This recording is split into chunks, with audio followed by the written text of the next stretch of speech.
பிதா குமாரன் பரிசுத்த ஆவியருக்கே மகிமை உண்டாவதாக.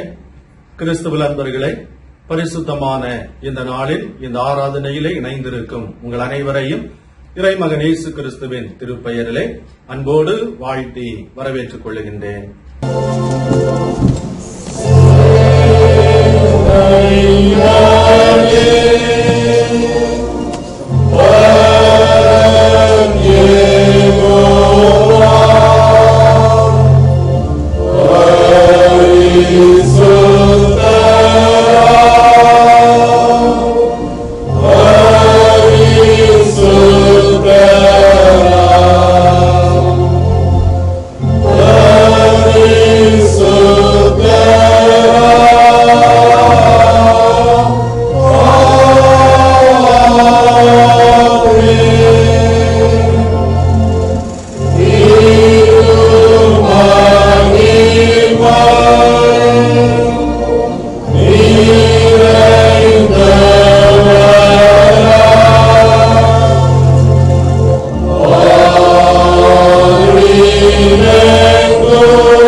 பூமியின் குடிகளே, எல்லாரும் கர்த்தரை கம்பீரமாய் பாடுங்கள்.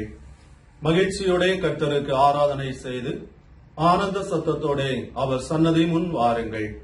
நம்மை உண்டாக்கின கர்த்தருக்கு முன்பாக நாம் பணிந்து குனிந்து முழங்காற்படியிட கடவோம். வாருங்கள், ஜெபம் செய்வோம். எல்லா நன்மைகளுக்கும் ஆசீர்வாதங்களுக்கும் ஊற்றும் உறைவிடமாக இருந்து எங்களை ஆசீர்வதித்து வழிநடத்தி வருகிற அன்பும் கிருபையும் இரக்கம் நிறைந்த நல்ல ஆண்டவரே, பரிசுத்தமான இந்த நாளுக்காக நாங்கள் உமக்கு நன்றி செலுத்துகிறோம். இந்த மாதத்தினுடைய முதல் நாளிலிருந்து இன்று வரையிலும் உடைய கிருபையினால் தேவன் எங்களை பாதுகாத்து பராமரித்து வழிநடத்தினீர். உமக்கு நாங்கள் கொடான கொடி ஸ்தோத்திரம் செலுத்துகிறோம். ஆண்டவரே, இந்த மாதத்தினுடைய நிறைவு ஆராதனை எங்களுக்கு தந்து இதன் வழியாக நாங்கள் உம்மை மகிமைப்படுத்தவும் உமக்கு நன்றி செலுத்தவும் கர்த்தர் கொடுத்த தயவுகளை எண்ணி பார்த்து உள்ளத்தின் ஆழத்திலிருந்து நாங்கள் உமக்கு நன்றி செலுத்துகிறோம். கடந்து வந்த நாட்களிலே ஒரு தாய் தேற்றுவதைப் போல, தந்தை சுமப்பதைப் போல ஆண்டவர் எங்கள் ஒவ்வொருவரையும் கரம் பிடித்து வழிநடத்தி பாதுகாத்தீர். உலக தீமை துன்பங்களுக்கு விலக்கினீர். கையின் பிரயாசங்களை வர்த்திக்க பண்ணினீர். வியாதி பலவீனங்களிலிருந்து விடுதலையாக்கி புதியதான நன்மைகளை தந்து தேவைகளை சந்தித்து ஆசீர்வாதமான அனுகூலங்களை நாள்தோறும் பெற்றுக்கொள்ள நீர் தந்த தயவிற்காக உமக்கு நன்றி செலுத்துகிறோம். இந்த நாளிலும் ஆண்டவரே, பல்வேறு விதமான சூழல்களின் மத்தியிலும் உள்ளத்தோடு ஒன்றிணைக்கப்பட்டவர்களாக இந்த ஆராதனையிலே இணைந்திருக்கின்ற அத்தனை மக்களையும் ஆண்டவர் ஆசீர்வதிக்க வேண்டுமாய் ஜெபிக்கிறோம். என்னென்ன எதிர்பார்ப்புகளோடு தேவைகளோடு மது சமூகத்திலே அமர்ந்திருக்கிறார்களோ எல்லாருடைய மன விருப்பங்களும் உடைய சமூகத்திற்கு ஏற்றதாக அமைய ஆண்டவர் கிருபை செய்ய வேண்டுமாய் ஜெபிக்கின்றோம். ஆண்டவரே, இந்த ஆராதனையிலே நாங்கள் பாடுகின்ற பாடல்கள், படிக்கின்ற திருமறை பாடம், கற்றுக்கொள்ளுகின்ற உம்முடைய வசனம் அனைத்தையும் தேவன் எங்களுக்கு ஆசீர்வதித்து உம்முடைய பிரசன்னத்தினால் எங்களை நிரப்ப வேண்டுமாய் ஜெபிக்கிறோம். துவக்க முதல் நிறை மட்டும் உமது கிருபைக்குள்ளே எங்களை மறைத்தருளும். இயேசு கிறிஸ்துவின் வழியாய் வேண்டிக் கொள்ளுகிறோம் எங்கள் ஜெபங்களும் நல்ல பிதாவே, ஆமேன்.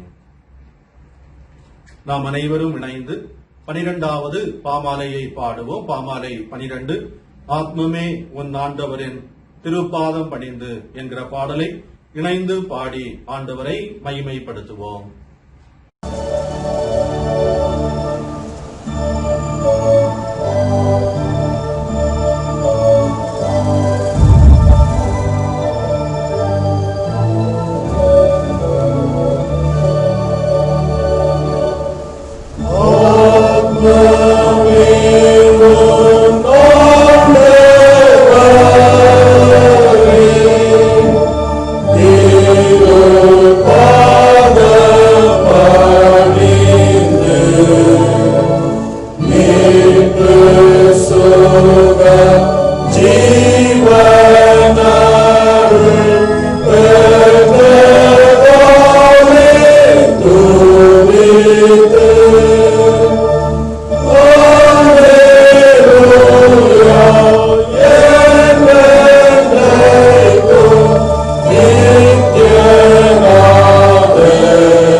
வாசிக்கும்படியாக கொடுக்கப்பட்ட திருமறை பாடம் எசேக்கியேல் தீர்க்கதரிசியின் புஸ்தகம் 36ஆம் அதிகாரம் வசனங்கள் 24 முதல் 30 முடிய. எசேக்கியேல் 36ஆம் அதிகாரம் வசனங்கள் 24 முதல். நான் உங்களை புற ஜாதிகளிடத்திலிருந்து அழைத்து உங்களை சகல தேசங்களிலும் இருந்து சேர்த்து உங்கள் சுய தேசத்திற்கு உங்களை கொண்டு வருவேன். அப்பொழுது நான் உங்கள் மேல் சுத்தமான ஜலம் தளிப்பேன். நான் உங்களுடைய எல்லா அசுத்தங்களையும் உங்களுடைய எல்லா நரகலான விக்கிரகங்களையும் நீக்கி உங்களை சுத்தமாக்குவேன். நீங்கள் சுத்தமாவீர்கள்.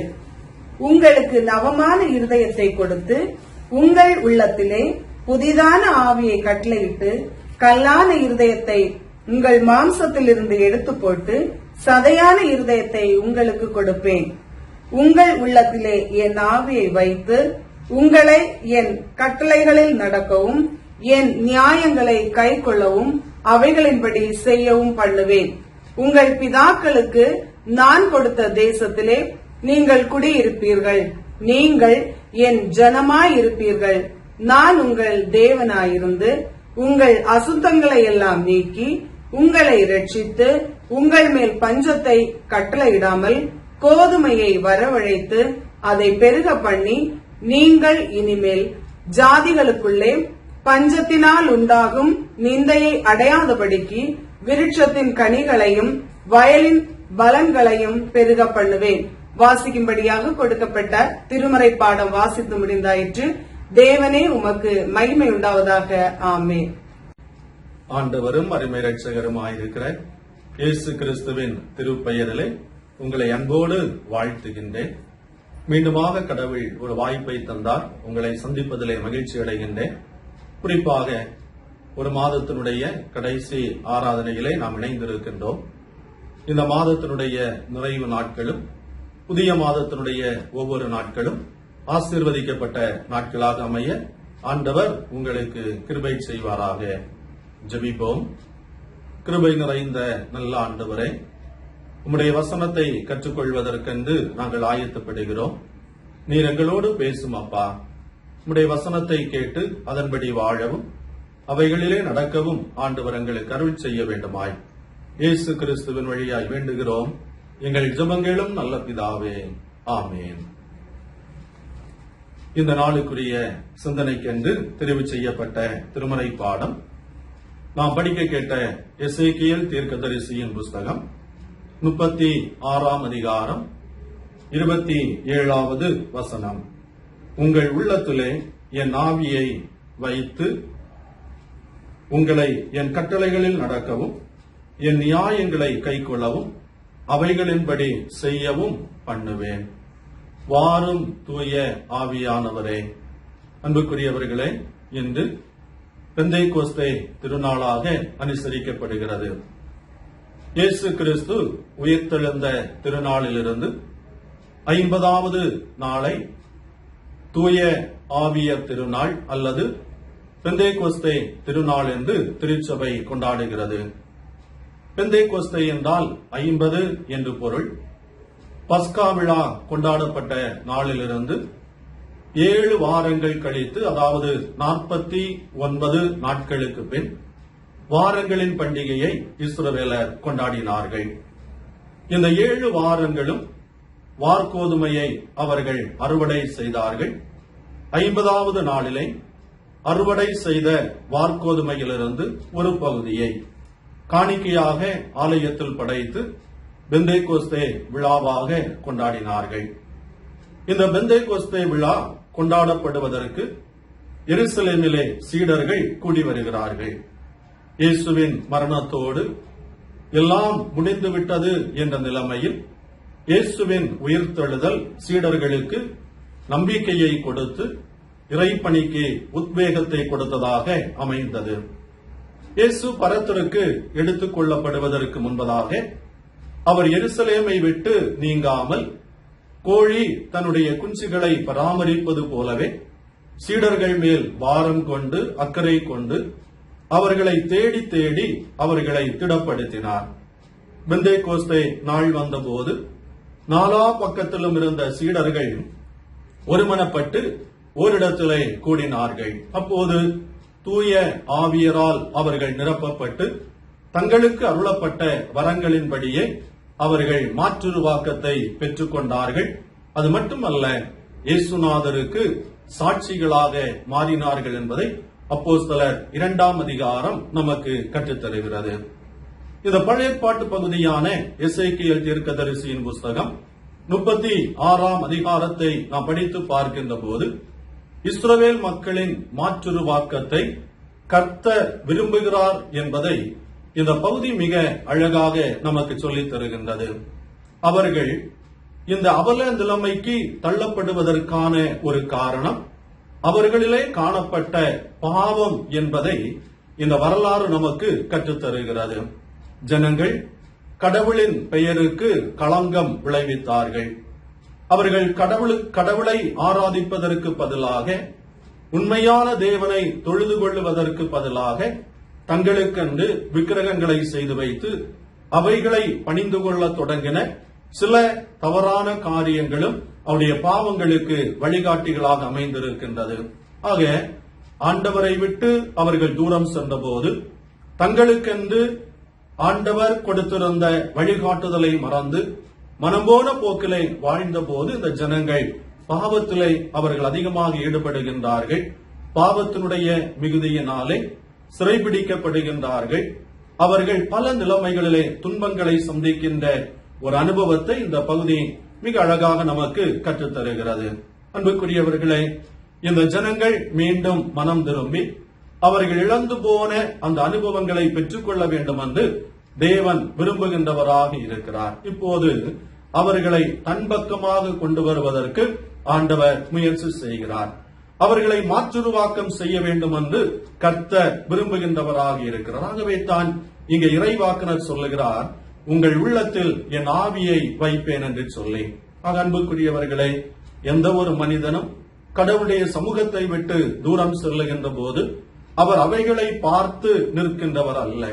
தன்னுடைய பிள்ளை மீண்டும் தன்னிடத்திலே திரும்பி வர வேண்டும் என்று அவர் எதிர்பார்ப்போடு இருக்கின்றவராக இருக்கிறார். ஆக இந்த காலை பொழுதிலும் ஆண்டவருடைய சமூகத்திலே அமர்ந்திருக்கிறதான நாம், தேவன் நமக்கு தந்திருக்கின்ற இந்த தருணத்திலே நாம் எங்கு வழி விலகி சென்றோமோ, எங்கு ஆண்டவருடைய சமூகத்தை விட்டு தூரம் சென்றோமோ, அந்த நிலைமைகளை எண்ணி பார்த்து அவருடைய பரிசுத்த ஆவியின் அனுபவங்களை பெற்றுக்கொள்ள மீண்டும் அவருடைய சமூகத்திலே கடந்து வருவதற்கு நாம் அழைக்கப்படுகிறோம். ஆக உங்கள் உள்ளத்திலே என் ஆவியை வைப்பேன் என்று சொன்ன கர்த்தர் இன்று உங்களுடைய வாழ்விலும் அவர் தூய ஆவியை ஊற்றுவதற்கு வல்லவராக இருக்கிறார். இந்த நாளிலே அவருடைய அனுபவத்தை பெற்றுக்கொள்ள உங்களை நீங்கள் ஆயத்தப்படுத்திக் கொள்ளுங்கள். அவருடைய தூய ஆவி ஒரு மனிதனுக்குள்ளே கடந்து வருகின்ற போது எப்பேற்பட்ட நன்மைகளை அல்லது ஆசீர்வாதத்தை ஒரு மனிதனுக்கு தருவார் என்பதைத்தான் இந்த நாளுக்குரிய திருமறை பாடம் நமக்கு கற்றுத்தருகிறது. முதலாவதாக எசேக்கியேல் தீர்க்கதரிசியின் புஸ்தகம் 36ஆம் அதிகாரம் 25வது வசனம். நான் உங்கள் மேல் சுத்தமான ஜலம் தெளிப்பேன், நீங்கள் சுத்தமாவீர்கள். பரிசுத்தமான வாழ்வை கொடுக்கிறவராக இருக்கிறார். அசுத்தம் களைந்து சுத்தமான வாழ்வருக்கு தேவன் விரும்புகின்றார். இஸ்ரவேலர் சிறைபிடிக்கப்பட்ட சூழலில் புறஜாதியாரோடு தங்களை இணைத்துக் கொள்ளுகின்றார்கள். ஆகவே அவருடைய சரீரம், அவர்களுடைய உள்ளம், அவருடைய ஆத்மீக வாழ்வு பரிசுத்த குறைச்சலாக்கப்படுகின்றது. அதற்காக கர்த்தர் மனஸ்தாபப்படுகின்றவராக இருக்கிறார். தன்னுடைய பிள்ளைகள் இப்படி பாதை தவறி சென்றார்களே என்று சொல்லி அவர் மனவேதனை கொண்டவராக இருக்கிறார். இப்போது புறஜாதிகளுக்கு முன்பாக நான் உங்களை பரிசுத்தம் பண்ணுவேன், அப்பொழுது நானே மெய்யான கர்த்தர் என்று அவர்கள் அறிந்து கொள்ளுவார்கள் என்று சொல்லி தன்னுடைய ஜனத்தின் மீது அவர் சுத்தமான ஜலத்தை தெளித்து அவர்களை பரிசுத்தப்படுத்துகின்ற தேவனாக காணப்படுகிறார். அன்பானவர்களே, இந்த உலகத்திலே வாழுகின்ற ஒவ்வொரு மனிதர்களும் பரிசுத்தர்களாக வாழ வேண்டும் என்று தேவன் விரும்புகின்றார். ஆண்டவர் விரும்புகின்ற பரிசுத்தம் என்பது வெளிப்படையான பரிசுத்தத்தை அல்ல, அவர் உள்ளான பரிசுத்தத்தை எதிர்பார்க்கின்றார். ஒரு மனிதனுடைய நினைவுகள் பரிசுத்தமாக இருக்க வேண்டும், ஒரு மனிதனுடைய சொற்கள் பரிசுத்தமாக இருக்க வேண்டும், ஒரு மனிதனுடைய செயல்கள் பரிசுத்தமாக இருக்க வேண்டும் என்று ஆண்டவர் விரும்புகின்றவராக இருக்கிறார்.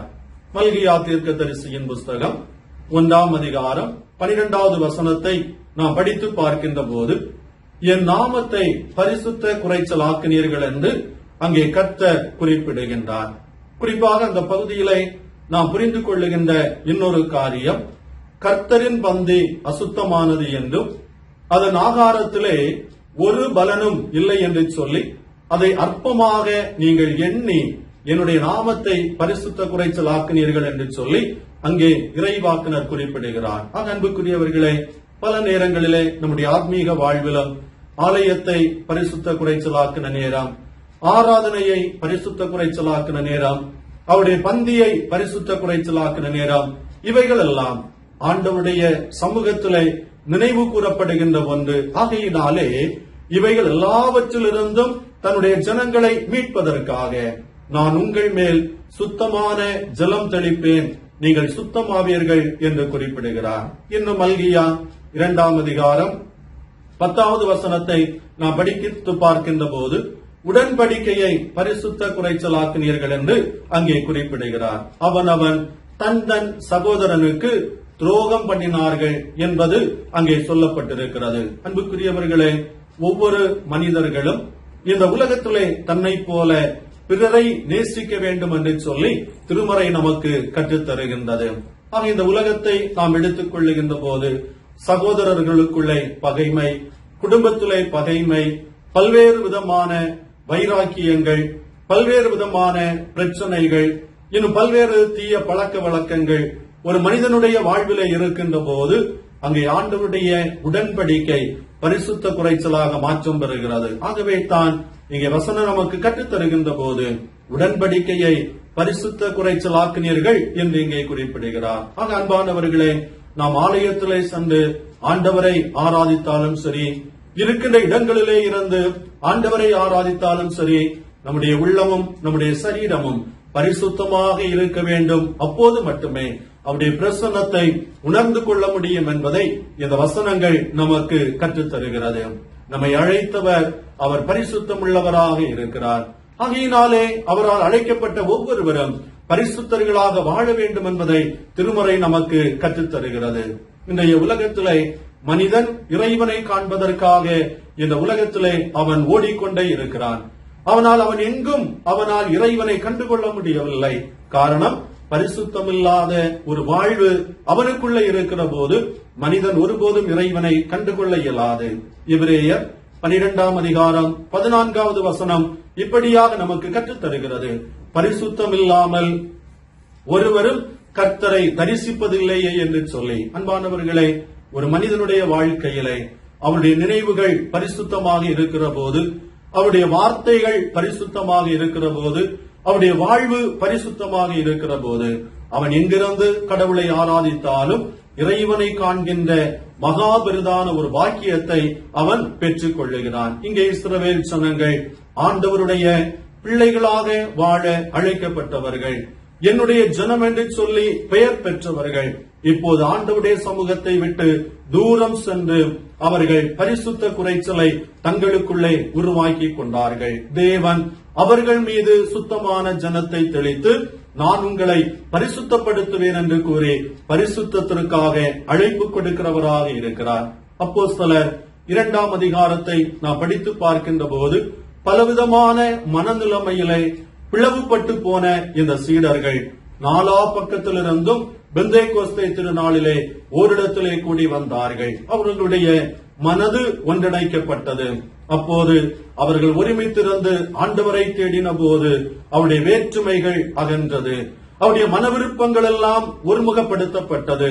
அங்கே பரிசுத்த ஆவியால் நிரப்பப்பட்டு பல்வேறு வரங்களை பெற்றுக்கொண்டு கிறிஸ்துவுக்கு சாட்சிகளாக மாறினார்கள்.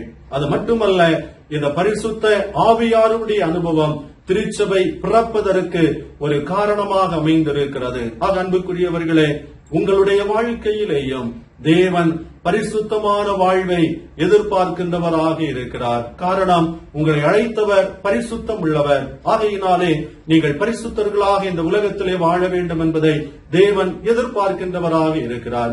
அன்பானவர்களே, நாம் இல்லங்களிலே இருந்து தேவனை ஆராதித்துக் கொண்டிருந்தாலும் நம்முடைய உள்ளமும் நம்முடைய நினைவுகளும் நம்முடைய வார்த்தைகளும் கடவுளுக்கு ஏற்புடையதாக இருக்கிற போது நம்முடைய சுபத்தை கேட்கிறார், நம்முடைய துதியை ஏற்றுக்கொள்ளுகிறார், நம்முடைய மன விருப்பங்களை தேவன் ஆசீர்வதிக்கின்றவராக இருக்கிறார். ஆக முதலாவது, தூய ஆவியானவர் ஊற்றப்படுகின்ற போது பரிசுத்தமான ஒரு வாழ்வு கொடுக்கப்படுகிறது. இரண்டாவது நாம் கற்றுக்கொள்ளுகிற போது, எசேக்கியேல் தீர்க்கதரிசியின் புஸ்தகம் 36ஆம் அதிகாரம் 26வது வசனம், உங்களுக்கு நவமான இருதயத்தை கொடுப்பேன். இரண்டாவதாக, நவமான இருதயத்தை கொடுக்கின்ற ஆவியானவர். அன்புக்குரியவர்களே, இதயம் என்பது ஒரு மனிதனுடைய வாழ்க்கையிலே மிக மிக முக்கியமான ஒன்று. இதய துடிப்பு தான் மனிதன் உயிர் வாழ்கிறானா இல்லையா என்பதை நிர்ணயிக்கக்கூடிய ஒன்றாக இருக்கிறது. அதே போல ஒரு மனிதனுடைய ஆத்மீக வாழ்க்கையிலே அந்த மனிதனுடைய இருதயம் ஒரு பரிசுத்தமான இருதயமாக இருக்க வேண்டும். அப்படி என்று சொன்னால் அது ஒரு கல்லான இருதயமாக அல்ல, நவமான இருதயமாக இருக்க வேண்டும் என்பதை திருமறை மிக அழகாக நமக்கு கற்றுத்தருகிறது. ஏனென்று சொன்னால், இந்த இருதயம் தான் ஒரு காரியத்தை அறிவதற்கோ புரிவதற்கோ அல்லது அதை குறித்த அறிவை பெற்றுக் கொள்வதற்கோ வழிகாட்டுகின்ற ஒன்றாக இருக்கிறது. ஒரு இருதயம் கல்லாக்கப்படுகின்ற போது நாம் ஒருபோதும் மற்றவர்களை நேசிப்பது இல்லை, ஒருபோதும் மற்றவருடைய வார்த்தைகளை கேட்பதற்கு நம்முடைய செவியை சாய்ப்பதற்குரிய மனம் நமக்கு வருவது இல்லை. ஆனால் ஒரு இருதயம் நவமான இருதயமாக மாற்றம் பெறுகின்ற போது அதற்குள்ளே பல்வேறு விதமான உணர்வுகள் கடந்து வருகின்றது.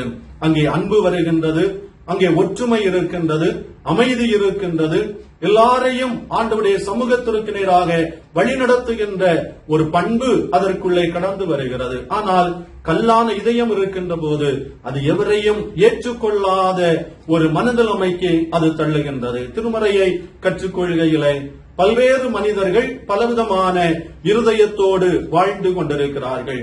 லூக்கா எழுதின நற்செய்தி நூல் 24ஆம் அதிகாரத்தை நாம் படித்து பார்க்கின்ற போது அங்கே சீடர்களுடைய இருதயம் ஒரு இருள் நிறைந்த இருதயமாக இருக்கிறது. இயேசுநாதர் உயிர்த்தெழுந்து அவர்களோடு பேசிக்கொண்டு போன பிற்பாடும் அவரை அறியாதவர்களாக புரியாதவர்களாக இந்த சீடர்கள் காணப்படுகிறார்கள். மத்தேயு 9ஆம் அதிகாரத்தை நாம் படித்து பார்க்கின்ற போது அங்கே அந்த ஜனங்களுடைய இருதயம் பொல்லாத இருதயமாக, கடினமான ஒரு இருதயமாக காணப்படுகிறது. 2 கொரிந்தியர் 11ஆம் அதிகாரம் 3வது வசனத்தை நாம் படித்து பார்க்கின்ற போது அங்கே ஒரு கூட்டம் ஜனங்கள் வஞ்சிக்கின்ற இருதயம் கொண்டவர்களாக இருக்கிறார்கள்.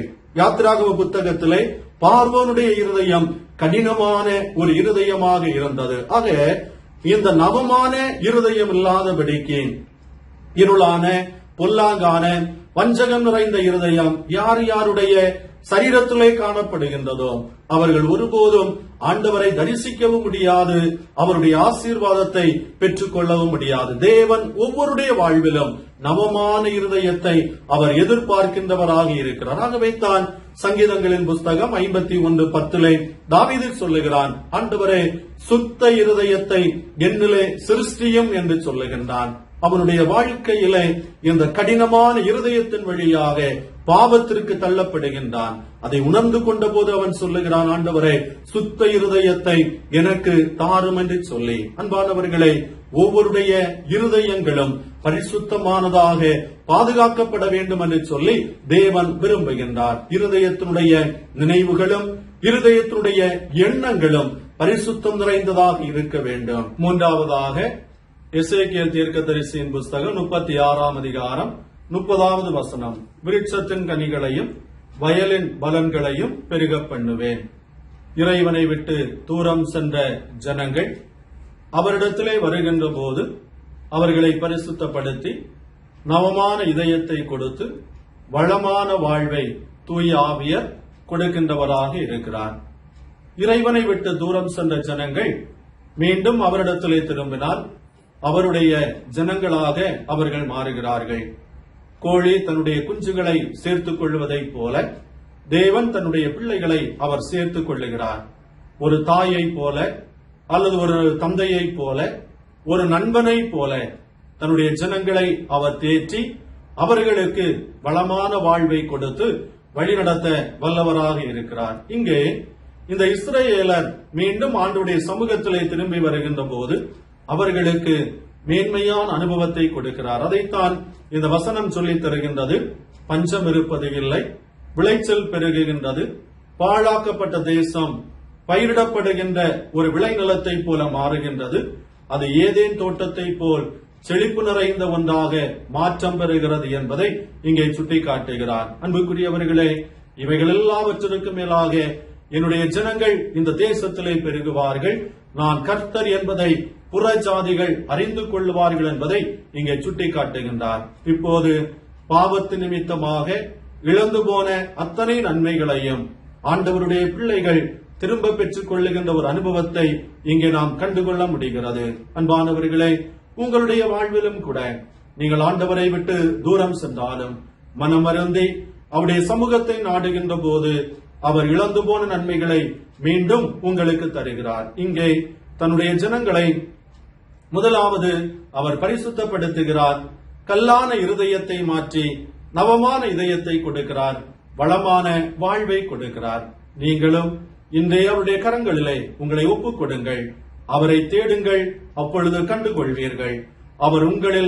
அவர் ஆவியை உங்கள் மீது ஊற்றி உங்களை மாற்றுருவாக்கம் செய்கின்ற தேவனாக இருக்கிறார். அன்பானவர்களே, எப்படியும் வாழலாம் என்று சொல்லுகின்ற சிந்தனைகளை விட்டுவிட்டு ஆண்டவருடைய சமூகத்தை தேடுங்கள். நிச்சயமாக அவர் ஒரு புதிய வாழ்வை உங்களுக்கு கட்டளையிட்டு வருகிற காலங்களிலே மேன்மையான நன்மைகளை தந்து உங்களை ஆசீர்வதிப்பாராக. ஆமென். ஆண்டவருடைய திருவார்த்தைகளை கேட்ட நாம் இணைந்து நம்முடைய விசுவாசத்தை அப்போஸ்தலர் விசுவாச பிரமாணத்தின் வழியாக உறுதி செய்வோம். வானத்தையும் பூமியையும் படைத்த சர்வ வல்லமையுள்ள பிதாவாகிய தேவனை விசுவாசிக்கிறேன். அவருடைய ஒரே குமாரனாகிய நம்முடைய நாதர் இயேசு கிறிஸ்துவையும் விசுவாசிக்கிறேன். அவர் பரிசுத்த ஆவியினாலே கன்னிமரியாளத்தில் உற்பவித்து பிறந்தார். பொந்திய பிலாத்தின் காலத்தில் பாடுபட்டு சிலுவையில் அறையுண்டு மரித்து அடக்கம் பண்ணப்பட்டு பாதாளத்தில் இறங்கினார். 3ஆம் நாள் மரித்தோடத்தில் எழுந்தருளினார். பரமண்டலத்துக்கு ஏறி சர்வ வல்லமையுள்ள பிதாவாகிய தேவனுடைய வலது பாரிசத்திலே வீற்றிருக்கிறார். அவ்விடத்திலிருந்து உயிருள்ளோரையும் மரித்தோரையும் நியாயம் தீர்க்க வருவார். பரிசுத்த ஆவியை விசுவாசிக்கிறேன். பொதுவாயிருக்கிற பரிசுத்த சபையும் பரிசுத்தவான்களுடைய ஐக்கியமும் பாவ மன்னிப்பும் மரித்தோர் உயிர்த்தெழுதலும் நித்திய ஜீவன் என்று விசுவாசிக்கிறேன். ஆமேன்.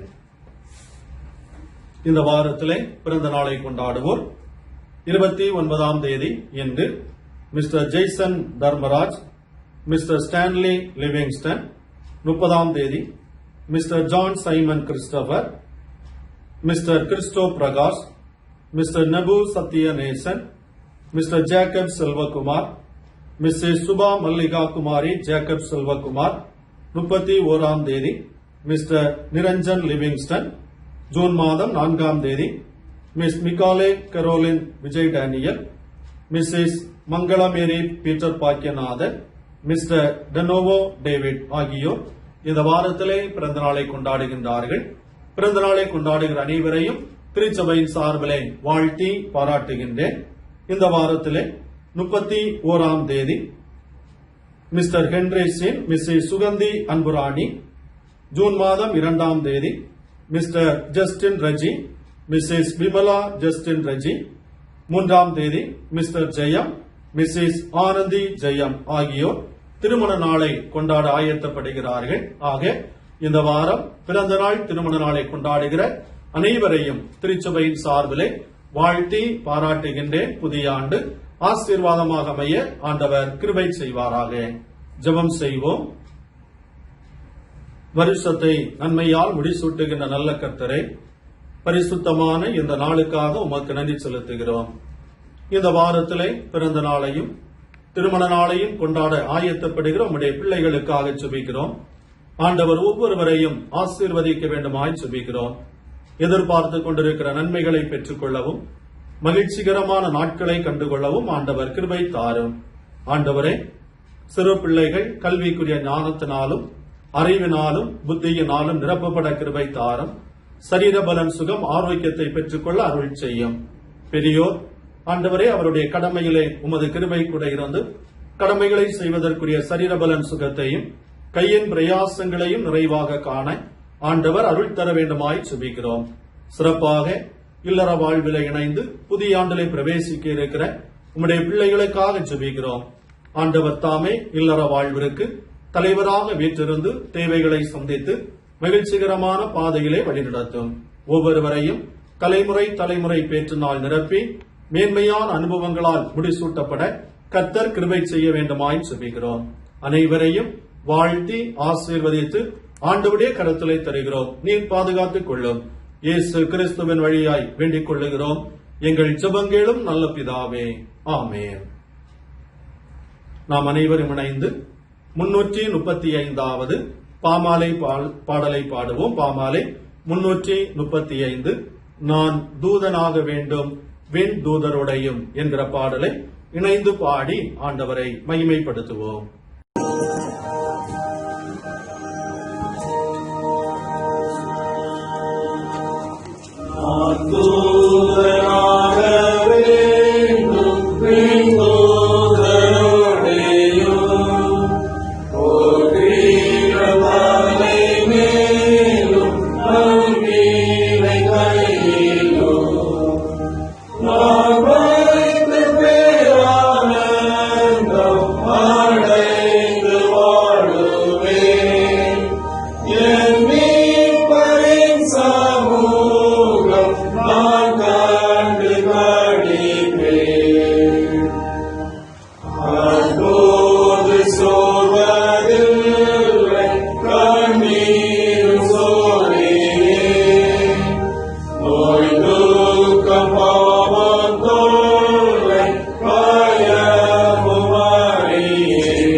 ஜெபிப்போம்.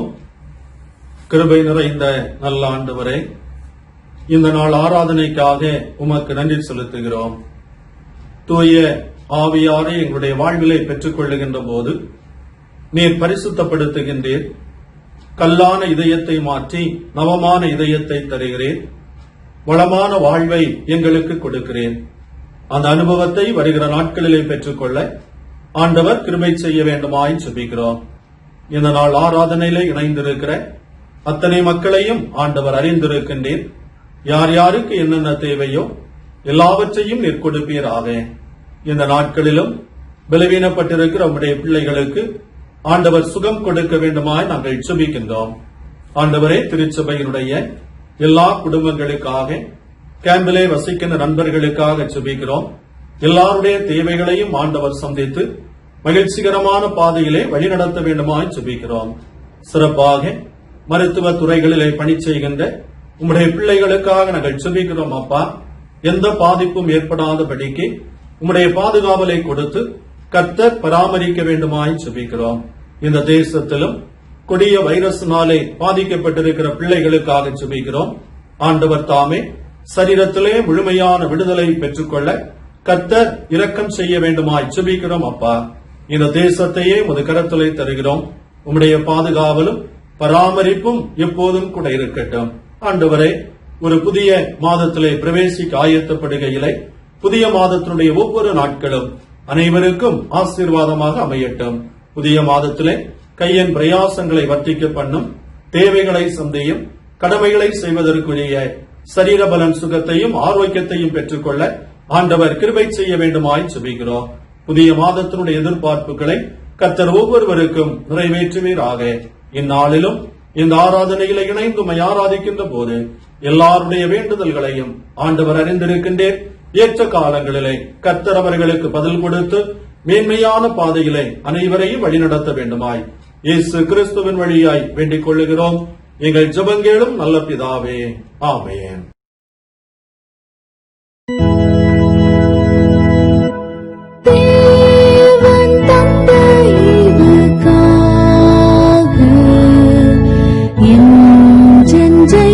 ஸ்தோத்திரம் வேண்டோர் மண்டோ கூட்டமாக பாடுவோம் சங்கீதனம். மீட்கப்பட்ட யாவராலும் ஏகதேவரேருக்கே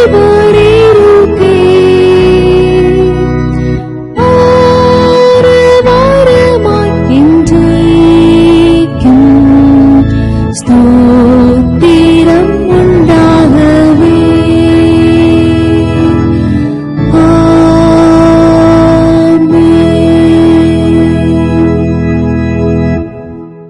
நமது ஆண்டவராயிருக்கிற இயேசு கிறிஸ்துவின் கிருபையும் பிதாவாகிய கடவுளின் அன்பும் தூயாவியானவரின் கூட்டுறவும் உங்கள் அனைவரோடும் எப்போதும் தங்குவதாக. ஆமென்.